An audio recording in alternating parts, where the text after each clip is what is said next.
Hey, what's up guys? Welcome back to the channel. On today's episode, we're going to be talking about this. Bam! The Rode Wireless Go 2. Stay tuned.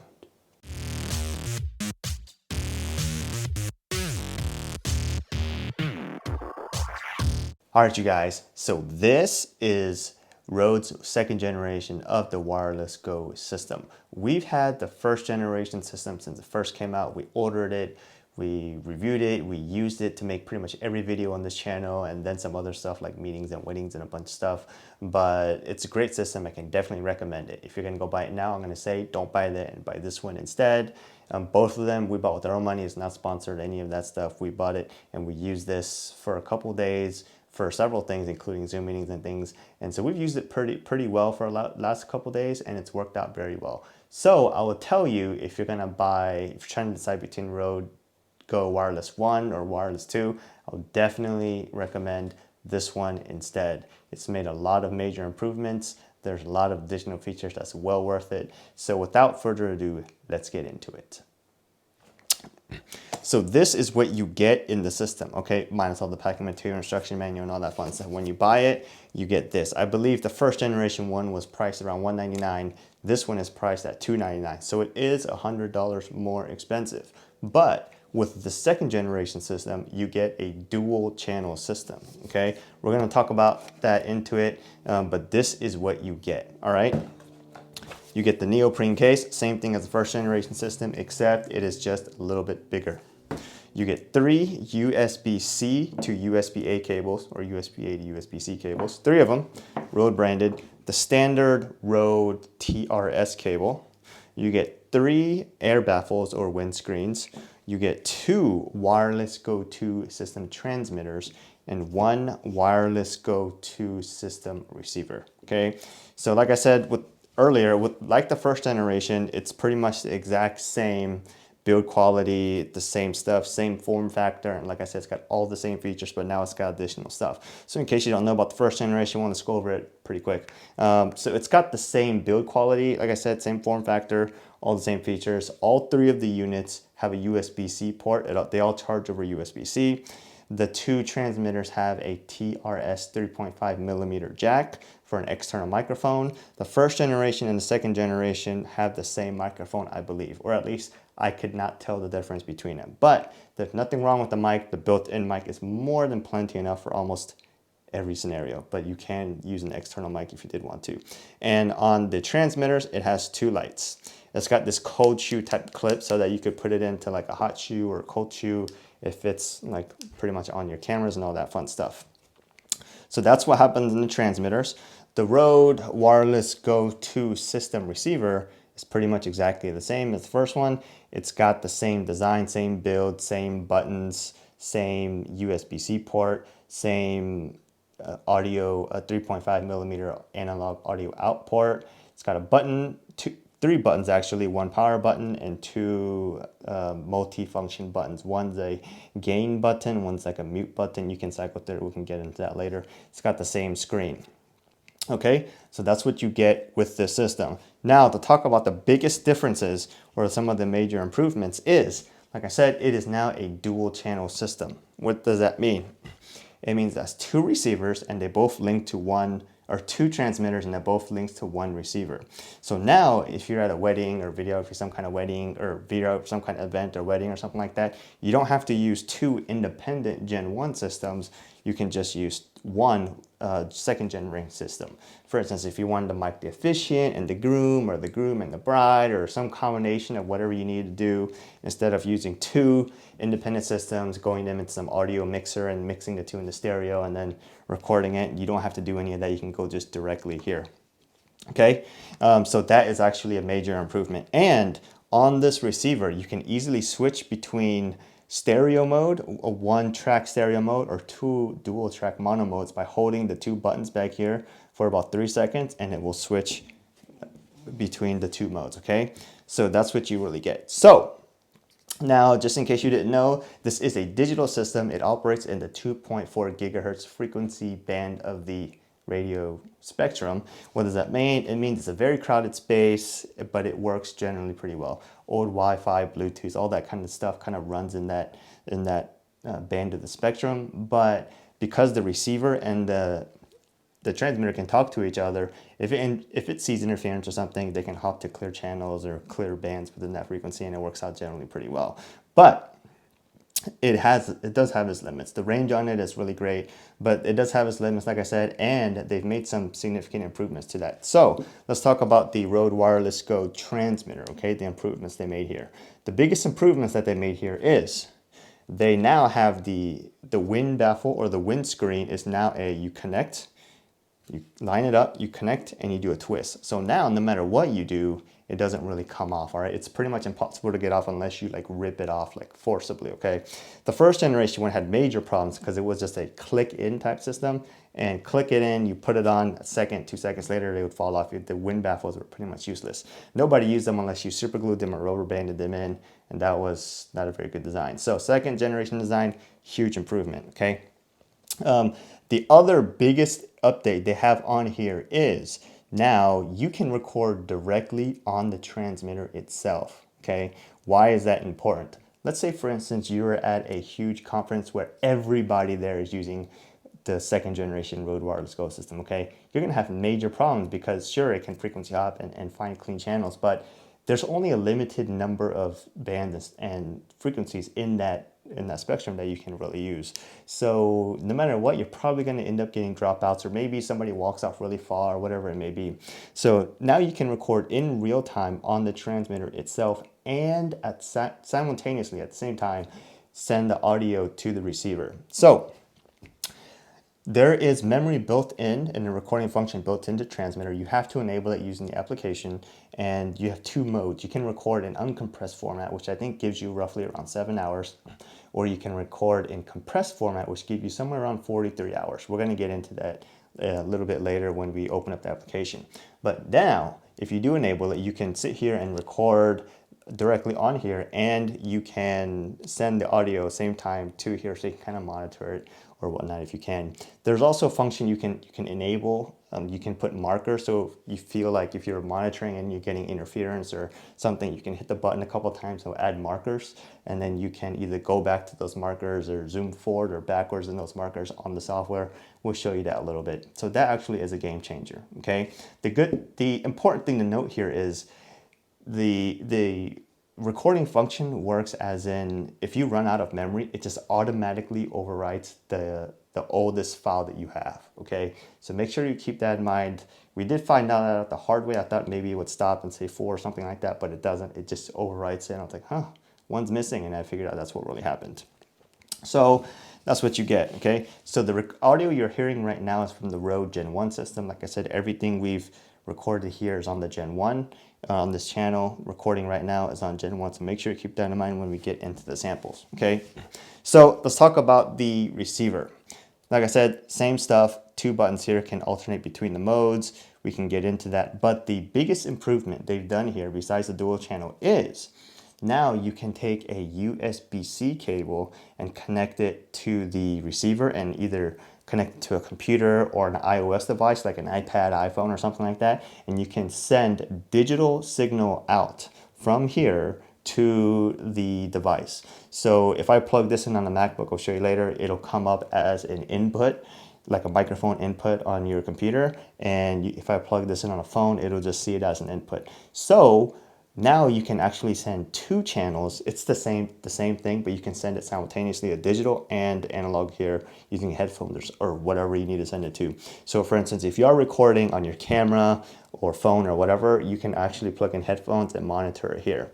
The downside to that is there is no volume button for the audio out here. It's really done through the gain function that's then in here. And the other downside is the 2 channels. If you do run it in dual mono mode, the 2 channels cannot be independently gain controlled.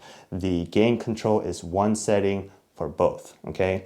The other thing about the gain control, and we'll get into this more when we get into the application, is that now on the second generation one, you can choose between more than 3 settings, okay? On the first generation one, if you have it, you could only set between like low, medium, high.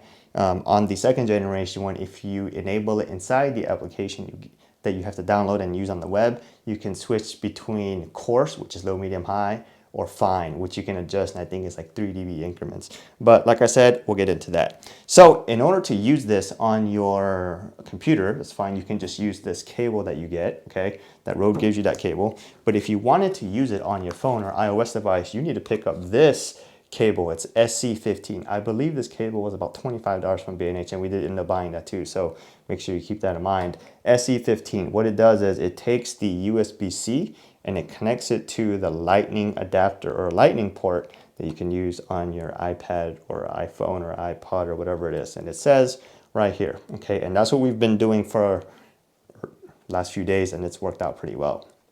So this one that we get, I think it was, like I said, it was $25. It's roughly about a foot long, 11.8 inches, if anybody wants to be exact. This is not included. You buy it separately, but if you are going to buy it and use an iOS device like we do, record everything on our phones, you should definitely get that. Okay, taking one step backwards, we'll talk about this case. So the first generation, when I had a little bit of issues with the case, it's a good case by no means. I just wish it was a little bit different.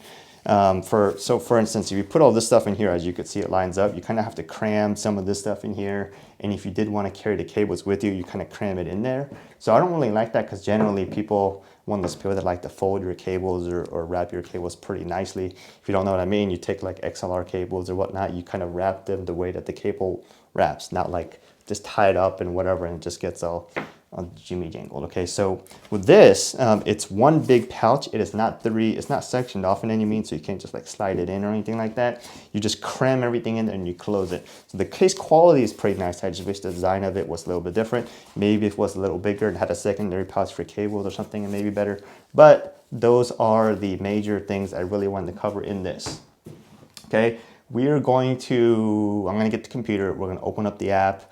I'm going to show you the settings, the things you can change. Later on, I'm going to try to record something where we can test different kinds of audio, okay? So right now, like I said, we're doing the audio analog out on the first generation Rode wireless system. On this generation, we're gonna do a test. You do audio out digitally from the USB port, and then we're gonna do a analog audio out from the TRS port, okay? And you can try to tell the difference.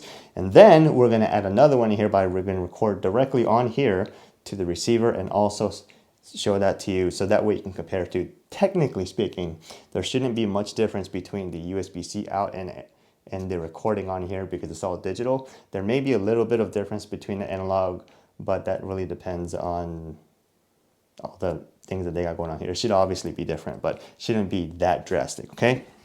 So without further ado, let me go at the laptop and we'll be back.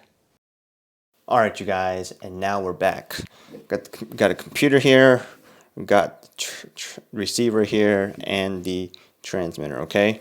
What we're gonna do is we're gonna take this cable that came with the Rode USB-A to USB-C cable. We're gonna connect it to this transmitter, okay?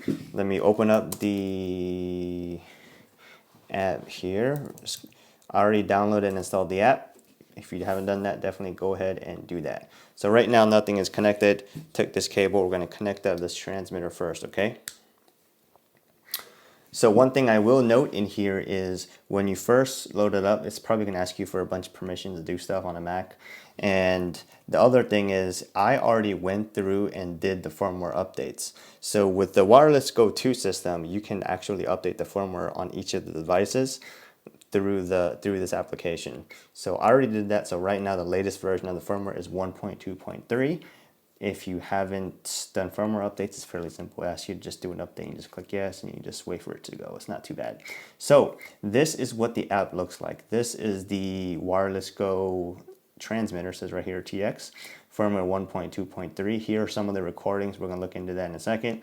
And here is, if you click on this gear icon, the gear icon takes you into the settings. So on this settings, right now the record is enabled. So by default, it'll be off when you get it. If you want to enable it, you literally just go in here and you hit the record button. And that means when you turn it on and it's connected, it'll start recording on the transmitter device. The mute lock on off button, if you have someone who just keeps mashing buttons and you don't want them to be able to turn it on and off, then that's where it is. So here is where you can set the record setting. Pretty much you have two options. Standard quality, which is compressed. So right now I already have some on here, but if there wasn't, I bet you could probably do 48 hours, 43 hours or so.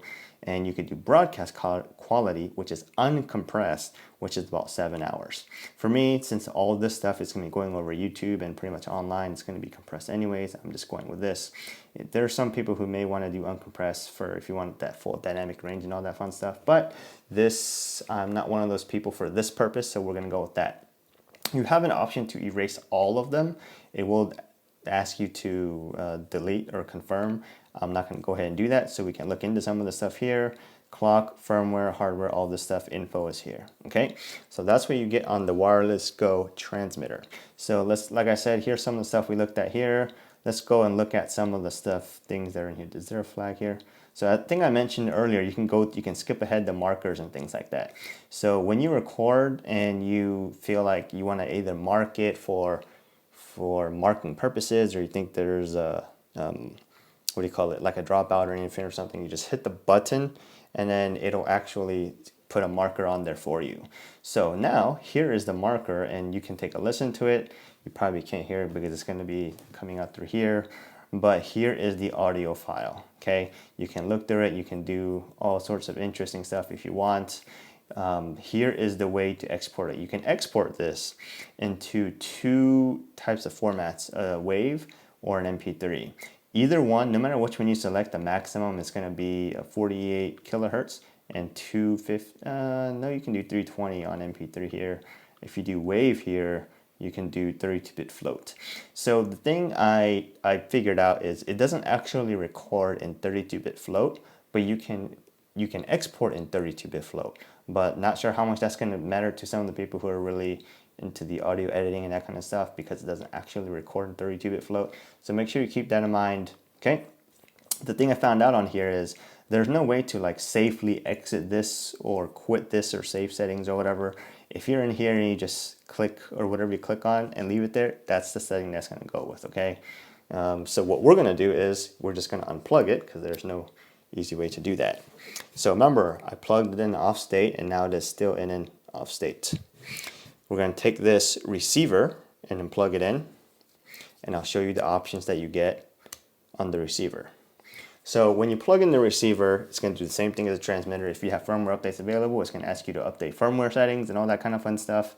I already did that since we've been using it for a while, but you can change backlight on, off button. Here's the gain stuff that I was talking about.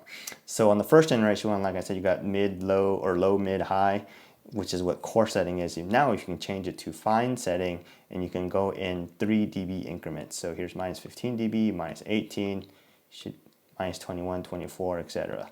So I'm going to go back to minus 12. I think that's where I had it. I'm just going to leave it at mid here. And here is the part where you can split from mode, or split the mode, meaning split dual mono, or you click on it and it will be one stereo track. Here's a backlight type button, which I don't really mess with that too much. Obviously, here is the battery life, and this is what you get. The one thing I will tell you is, one thing I noticed is that if you are recording on the transmitter itself, it's obviously going to have a lot lower battery, not significantly a lot, but it was noticeably, since I had both of them going on at the same time. The one that was recording on the transmitter had a little less battery. Okay, I don't know roughly about how much, but it was noticeably on the icons a little bit less. So make sure you keep that in mind. It absorbs or eats more battery a little bit faster. But that's what you get when you plug in the things in the application here. Okay, so the other thing I need to talk about the app here real quick is this application is available on Windows and OS X, but the downside to this type of thing is it is not available on an iPod or an iPhone or whatever you want to call it, like a mobile device from the App Store. So obviously, a lot of times you can't really connect this to the phone or iPad. I mean, technically you could through cables and adapters and stuff, but it's not built for that. Obviously, it would be awesome if they enable some Bluetooth functionality to let you do it on a phone or an app or something. Maybe if they made a, I don't know, Pro Elite version or something with a little bit more features, that may be an idea. But now I'm just really nitpicking at stuff, because most of the stuff you're not going to be editing all the time, okay? And especially if you're downloading audio from here, you don't want to be doing that through Bluetooth, since it's going to be really slow, since those going to be pretty good chunk size files. So I get that. Like I said, I'm just nitpicking at stuff. So make sure you just keep that in mind. It's only available on the computer. So now let's go and see if I wanted to use this as an audio device on the Mac. If in case you don't know, you can hold the Option key and you right click or you click on the speaker button and you can actually set it to this, right? So now this wireless Go receiver is actually able to be used as a microphone input on here. So I'll give you a quick test. I will turn on this wireless transmitter to that device, okay? Look, lights are on, it's recording. Not sure if you can see it here, but maybe we'll throw a picture of it or something like that up. So now it's here. So we'll go here. Now let's see if we can see this. So let's go to the input.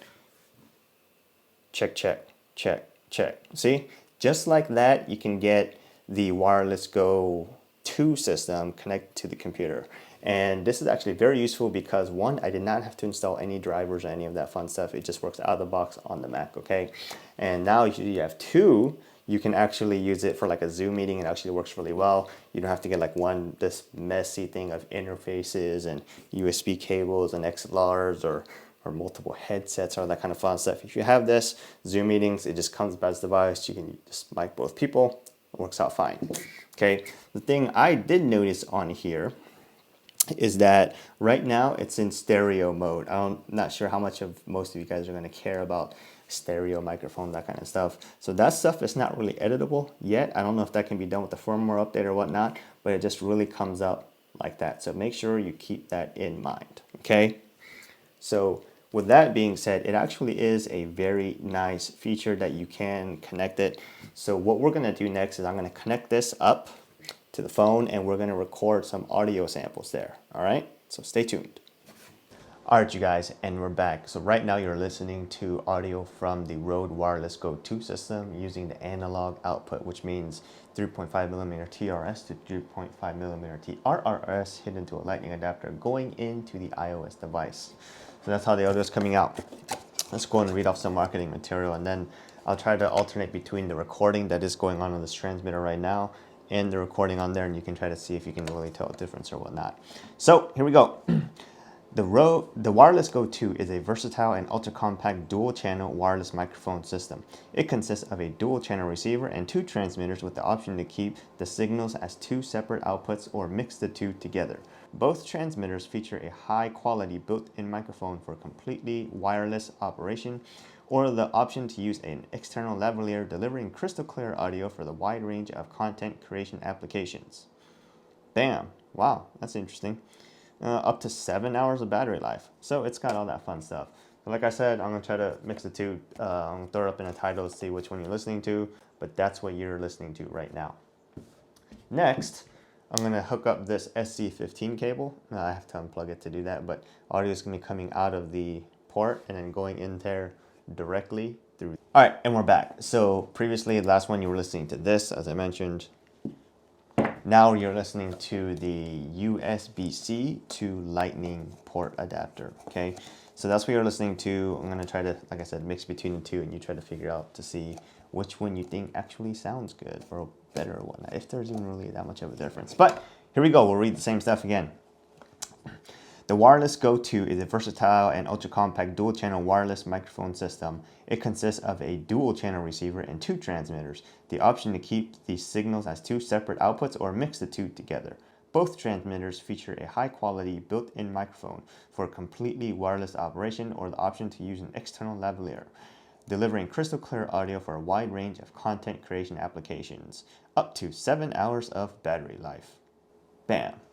All right, so let's just go ahead and close this out while we have this connected. So like I said, this is the Rode Wireless Go 2 system. Nobody paid us for this or whatnot. We bought this because we actually had a good need for it. Sometimes we go to weddings and do stuff like that and do videos and you have to use two separate systems. So it's a great system. It's a huge improvement over the, I don't want to say improvement, it has a lot of additional features over the Rode Wireless Gen 1 system. Like I said, internal recording, game changer. the option to USB-C digital out into a device, digital recording, game changer, and now 2 channels, okay? So it's about $100 difference. So, I don't know if I mentioned earlier, but the first generation one was priced at $199. The second generation one is priced at $299. So it is $100 of difference, but you are getting a lot more for that $100 that you're gonna be paying more for. So if you had the option to choose, if you're trying to figure out, decide to get one or get the first generation one or the second generation one, I'll definitely say get the second generation one. Even for these wind baffles alone, if you're doing a lot of stuff outside, you're going to be using this stuff, so you definitely need the second generation one.